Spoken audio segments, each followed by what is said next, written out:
Welcome back inside the International Space Station Flight Control Room. We're joined by astronaut Cady Coleman. Cady, as we've been talking throughout the past few days, the Japanese cargo ship, the HTV-4, the Kanatori 4, is en route to the International Space Station after its launch back on Saturday from the Tanegashima Space Center in southern Japan.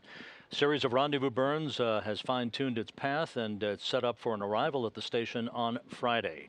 Now, Karen Nyberg and Chris Cassidy are in charge of trying to haul that cargo ship in and to make it a part of the International Space Station for a month. You had the honor and the task of actually grappling the HTV-2 back in January of 2011, about a month after you arrived on the International Space Station. Tell us a little bit about the techniques and the complexity of what they're going to be experiencing out of the cupola on Friday morning. Well,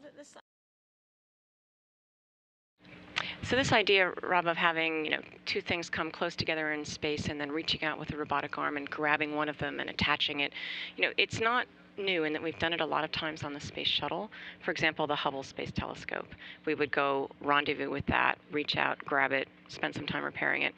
But the big difference here on a space station is that basically the space station can't move away. If things go wrong and you tip off the telescope and it starts tumbling or it just doesn't look right to you, the commander of that space shuttle can fly that space shuttle away, but the space station is way too big. So it makes it a more critical operation to get things just right.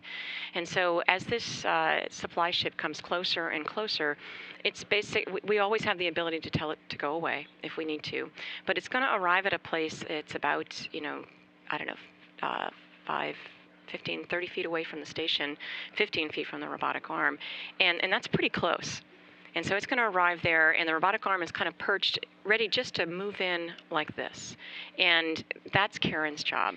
You'll actually hear Chris talking on the radio because the person who is M2, or robotics operator number 2, who's backing Karen up, he'll probably do most of the talking, where Karen is at the controls, and she's looking at a target. And there's a camera on top of the arm, so 1 and then 2.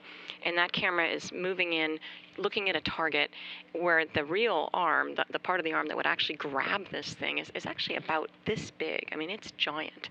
And so both of those things are moving in at the same time. She's lining up perfectly, and if when we say, okay, ready, set, go, that's when we don't want that spacecraft to decide it wants to go here or there. So we turn off the capability of it to go anywhere. And so if it was already kind of on its way sailing a little bit left, because while it was waiting, it was kind of holding itself in a little box, back and forth, up and down. If it was on its way sailing, when we say, no more jet firings for you, that means that Karen has to follow it with the robotic arm. And that's where it can be tricky.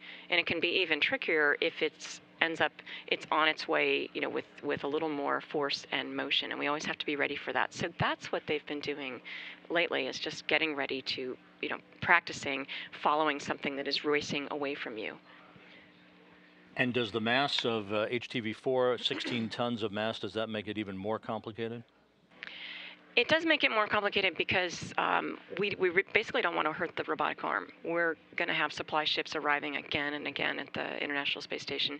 And if it was racing too fast and you caught it in such a way that you didn't just kind of go with it, then that could strain the arm, put forces on the arm. So it really has to be a very precise, very much lined up operation.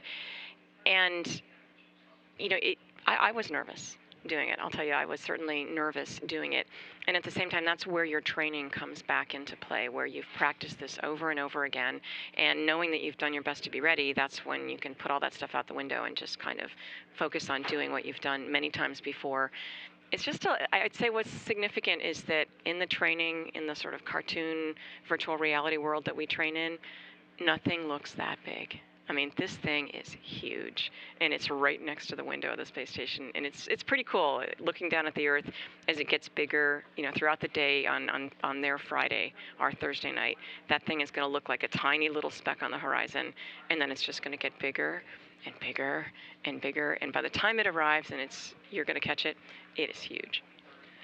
So they're going to be operating out of the cupola, which of course is the station's wonderful window on the world, but in reality it's pretty cramped quarters. So you have Karen and Chris side by side. Luca's right there monitoring the spacecraft systems, making sure that it's doing what it's supposed to do.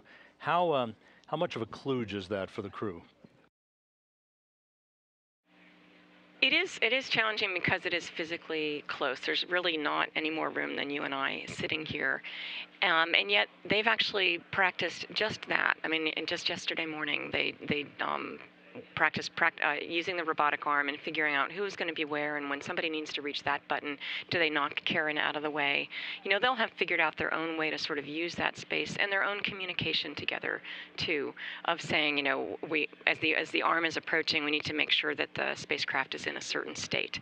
And so, you know, Cassidy will be looking at that and telling Karen, you know, the spacecraft is free drift, you are go to proceed. So there's a lot of precise communication back and forth. And, you know, we're NASA, we practice that stuff. And we practice, what if this happens, what if this happens?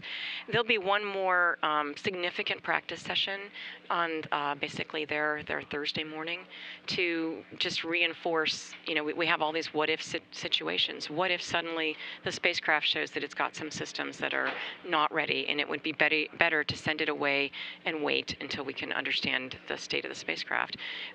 There's two things that Chris can do. He can push a button that says retreat, which means it goes back to the last place it waited, which is about 100 feet away. Or he can push a button that says abort, which actually sends it, you know, to a very far away waiting place. So, excuse me, they've got some options. We really talked through and practiced those options.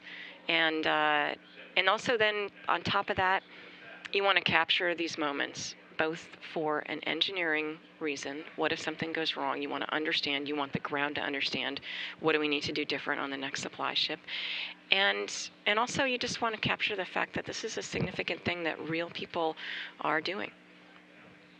And then once it's captured, the crew takes a quick break, catch its breath, and then they go through this finely choreographed procedure to maneuver it into place so it can slowly but surely be mated to the Earth-facing port of the Harmony module. So how complex is that? How precise a maneuver is that? Because in part it's also ground assisted here by the robotics officer in mission control. That's correct. And, you know, we're always torn in terms of who gets to do the work on the space station. Ideally, as a crew member, as an astronaut, we want to do all the robotic arm stuff because we love to fly things. We like to do things. But it's actually more efficient for the controllers down here to make some of those moves where they take it from out here where you captured it to then a position that is all lined up but about 6 feet away from being mated to the station. And so it's more efficient for the ground to go ahead and make those moves, so they probably will make those moves. But whether the crew makes them or whether the ground makes them is no matter what, there's math involved. And those things have been figured out ahead of time. And it's a precise set of coordinates.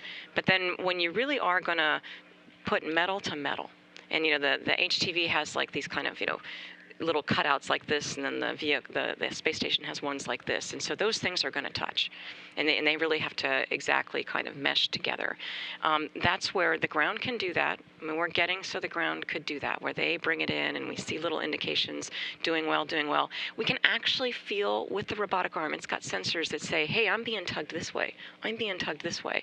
And so as we do that, we actually see how much strain is on the arm, so we can make sure that even if we think our math is correct, what if something's wrong? You know, are the mechanical parts really meshing together without putting strain on the space station?